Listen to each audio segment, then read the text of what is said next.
યોજાશે લોક અદાલત। Supreme court તેમજ હાઈકોર્ટના માર્ગદર્શન મુજબ યોજાશે લોક અદાલત।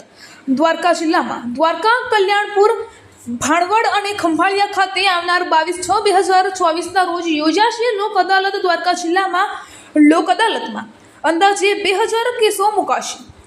લોક અદાલતમાં સમાધાન દ્વારા પક્ષકારોના કેસોનું વહેલું નિરાકરણની સાથે કોર્ટનું ભારણ પણ ઓછું થશે। લોક અદાલતમાં ઈ ચલણ, બેંક લિટિગેશન, પ્રી લિટિગેશન સહિતના અનેક કેસો લોક અદાલતમાં મુકાશે।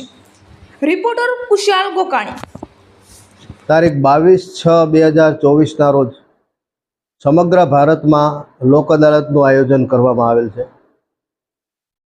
નેશનલ લીગલ સર્વિસ ઓથોરિટી એટલે કે સુપ્રીમ કોર્ટના માર્ગદર્શન મુજબ અને Gujarat state legal service authority એટલે ગુજરાત હાઈકોર્ટના માર્ગદર્શન અનુસાર દરેક જિલ્લામાં જિલ્લા કાનૂની સેવા સત્તા મંડળ દ્વારા લોક અદાલતનું આયોજન કરવામાં આવેલ છે।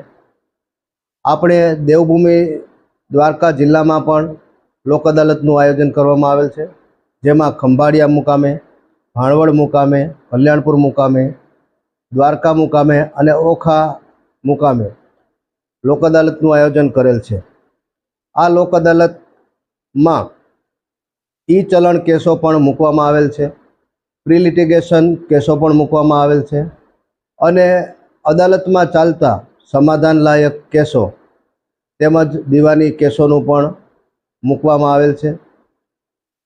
આપણી કોર્ટમાં સામાન્ય રીતે 8,000 ફાઇલ છે આપણા આખા જિલ્લામાં, તે પૈકી લગભગ 2,000 ફાઇલો આપણે લોક અદાલતમાં મૂકવામાં આવેલ છે। 31/5/2024 સુધીનો ફિગર આપણી પાસે છે। 22/6/2024 સુધીમાં ઘણા કેસો દાખલ થશે। મોબાઈલ કંપની છે તેના પણ પ્રી લિટિગેશનો, બેંકના પણ પ્રી લિટિગેશન કેસો આપણે લોક અદાલતમાં મૂકવાના છે। આ લોક અદાલતના માધ્યમ દ્વારા તમામ પક્ષકારો લોક અદાલતનો ખૂબ જ સારી રીતે લાભ લે તેવો હું અનુરોધ કરું છું।